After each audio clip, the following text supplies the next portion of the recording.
Hello viewers, नमस्कार। जय गुरु जी, शुक्राना गुरु जी। उम्मीद करती हूँ आप अपने परिवार में सुख शांति और समृद्धि से रह रहे होंगे और आपके परिवारजन भी सुख शांति और समृद्धि से रह रहे होंगे। आपने अपनी सोच को पॉजिटिव रखा होगा और आपके परिवारजन ने भी अपनी सोच को पॉजिटिव रखा होगा।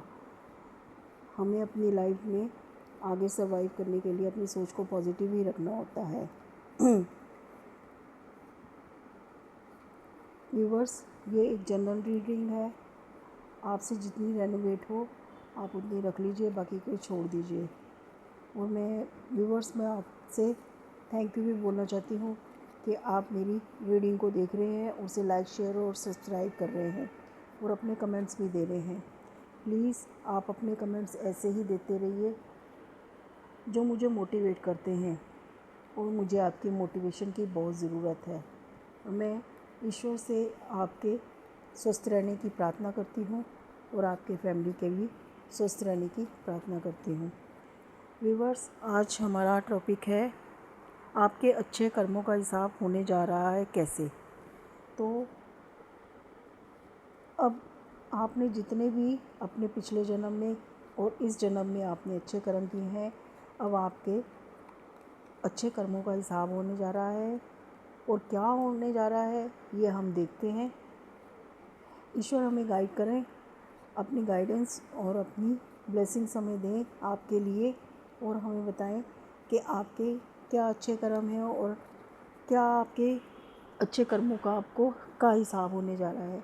कार्ड्स के थ्रू हमें बताएं कि आपके अच्छे कर्मों का आपको क्या हिसाब मिलने वाला है।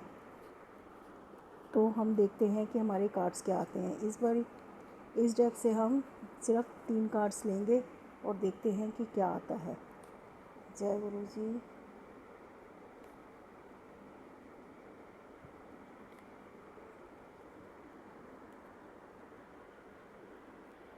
व्यूवर्स, हमने अपने कार्ड्स निकाल लिए हैं अपनी रीडिंग के हिसाब से कि आज की रीडिंग का टॉपिक ये है कि आपके अच्छे कर्मों का हिसाब होने जा रहा है कैसे। तो हम देखते हैं कि हमारे कार्ड्स क्या हैं और आपके अच्छे कर्मों का क्या हिसाब होने जा रहा है और कैसे होने जा रहा है। सबसे पहला कार्ड है जजमेंट का, नेक्स्ट है 7 ऑफ हैंड्स और उससे नेक्स्ट है व्हील ऑफ फॉर्च्यून। कार्ड्स तो बहुत अच्छे आए हैं व्यूवर्स। तो हम देखते हैं कि हमारी रीडिंग क्या कह रही है। सबसे पहला कार्ड है, ये दोनों कार्ड बता रहे हैं कि आपके अच्छे कर्मों का क्या हिसाब आ रहा है, आपको अपने अच्छे कर्मों का क्या हिसाब मिलने जा रहा है। आप अपने जीवन में बहुत कुछ सहे हैं, बहुत संघर्ष चुनौतियों का सामना किया है। अब आपके मन में गुस्सा, चिड़चिड़ापन, निराशा है। आपने बहुत मेहनत की है लेकिन आपको सफलता नहीं मिली। आपको परिणाम अच्छा ना मिले, आप अच्छा नहीं महसूस कर रहे हैं। ईश्वर आपको कह रहे हैं कि आप हार ना माने, कोशिश करें, आपकी किस्मत बदलने वाली है। ईश्वर आपके अच्छे पिछले जन्मों और इस जन्म के अच्छे कर्मों का हिसाब देने वाले हैं। सारे मूल्यांकन कर आपको सब देने वाले हैं। आप अच्छे कर्म करें, ईश्वर आपके साथ है। तो अब आपके साथ जजमेंट होने वाली है। आपने जितने भी दुख सहे हैं, जितने भी आपने संघर्ष किए हैं, जितनी भी आपने चुनौतियां लड़ी हैं, आप एक तरह से उन चीज़ों से थक गए और हार गए। आपने एक तरह से आपने उन चीज़ों को सबको छोड़ने का निर्णय ले लिया। पर ईश्वर कह रहे हैं कि अब हार मत मारिए, आप बिल्कुल आखिरी टाइम पर हैं। आपने जितने भी गुस्सा है, चिड़चिड़ापन है, वो आपका जायज़ है क्योंकि आपने बहुत कुछ सहा है। आपको बहुत सी परीक्षाएं देनी पड़ी हैं, बहुत कुछ सहना पड़ा है। पर ईश्वर अब कह रहे हैं कि अब आपका टाइम बदल रहा है। अब आपके अच्छे कर्मों का हिसाब आपके साथ होने वाला है। आपको हार नहीं माननी है, आपको थोड़ी सी हिम्मत रखनी है, थोड़ा सा सब्र करना है, तो आप देखेंगे कि आपका समय बदल रहा है। और नेक्स्ट है व्हील ऑफ फॉर्च्यून, जो ये बताता है कि समझ लीजिए कि किस्मत का पहिया अब आपके पक्ष में घूमना शुरू हो चुका है। जो रुका हुआ था अब चलने वाला है। नए मौके, अच्छी खबर और सकारात्मक बदलाव आपकी ओर बढ़ रहे हैं। आप किसी तरह के दबाव में हैं। आपको किसी ने शारीरिक हानि आर्थिक मानसिक हानि पहुंचाए हैं। इस बात को आप सोच रहे हैं। ईश्वर कह रहे हैं कि आपके साथ जिसने भी गलत किया था अब उसे भी उतना परेशानियों का सामना करना पड़ेगा। अब आपके साथ सब कुछ अच्छा होने जा रहा है। आपने जितना भी दूसरों को दिया था, चाहे प्यार, पैसा, अपना कीमती समय, ये सब ईश्वर आपको सब लौटाने जा रहे हैं। अभी तक आप बैलेंस में नहीं थे, अब आपके जीवन में बैलेंस आएगा और सब कुछ अच्छा होने जा रहा है। कुछ लोगों की सेहत अच्छी होने जा रही है और आप देखेंगे कि आप कुछ लोगों की सब कुछ अच्छा होने जा रहा है। अब आपका टाइम बदल रहा है। टाइम बदलने का मतलब होता है कि जितने भी आपने दुख आज तक झेले हैं, जितनी भी तकलीफ़ें झेली हैं, जितनी भी शारीरिक कष्ट या आपने फाइनेंशियली कष्ट, आपने अपने रिश्तों में मिसअंडरस्टैंडिंग्स और जितनी भी तकलीफ़ें आपने झेली हैं, अब आपका समय बदल रहा है। क्योंकि अब ईश्वर आपके दुखों को देखकर वो आपके समय को बदल रहे हैं और आपके अच्छे कर्मों का अब वो हिसाब कर रहे हैं। आपने बहुत अच्छे कर्म किए हैं, उस हिसाब से अब आपका टाइम बदल रहा है और आपको अपने अच्छे कर्मों का हिसाब मिलने वाला है। आपके रिश्ते भी अच्छे होने वाले हैं, आपकी फाइनेंशियल कंडीशन भी अच्छी होने वाली है और आपके अगर कोई रोग दोष वगैरह है तो वो भी सब आपके सब ख़त्म होने वाले हैं। अब आप हर तरीके से अपने कर्मों के हिसाब से बहुत अच्छा आपको सब कुछ मिलने वाला है। तो अब तो समय तो आपका बदलने ही वाला है। तो ईश्वर यही कह रहे हैं कि अब आपको घबराने की ज़रूरत नहीं है।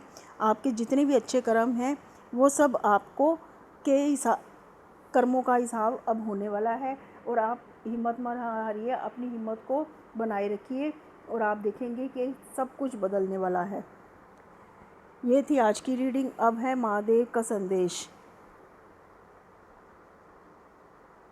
महादेव कहते हैं कि ज़िंदगी में सबसे बड़ी गलती तब होती है जब हम अपनों की कदर तब तक नहीं करते जब तक हम उनसे हमसे दूर नहीं हो जाते। पैसा, सफलता और शोहरत फिर भी कमाई जा सकती है, लेकिन बीता हुआ समय और बिछड़े हुए अपने हमेशा वापस नहीं आते हैं। महादेव कहते हैं रिश्तों को निभाने के लिए बड़े उपहार नहीं बल्कि थोड़ा समय, सम्मान और अपनापन चाहिए।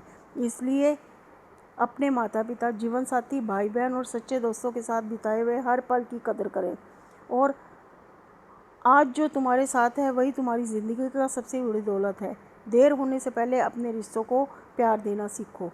तो महादेव कह रहे हैं कि हाँ, जो ज़रूरी नहीं है बहुत कुछ अच्छा हो जाना है, पैसा आ जाने से बहुत कुछ अच्छा हो जाता है, लग्जरी स्टाइल जीने से अच्छा होता है। रिश्तों में प्यार मोहब्बत हो, अपनापन हो और अपने माता पिता और जीवन साथी, भाई बहन, सच्चे दोस्तों के साथ बिताए अच्छे पल भी अगर आप प्यार से पल भी कोई बिता लेते हैं, रिश्ते आप निभाते हैं, प्यार से रहते हैं, तो वो भी आपके लिए अनमोल रत्नों की तरह होते हैं, एक यादें होती है।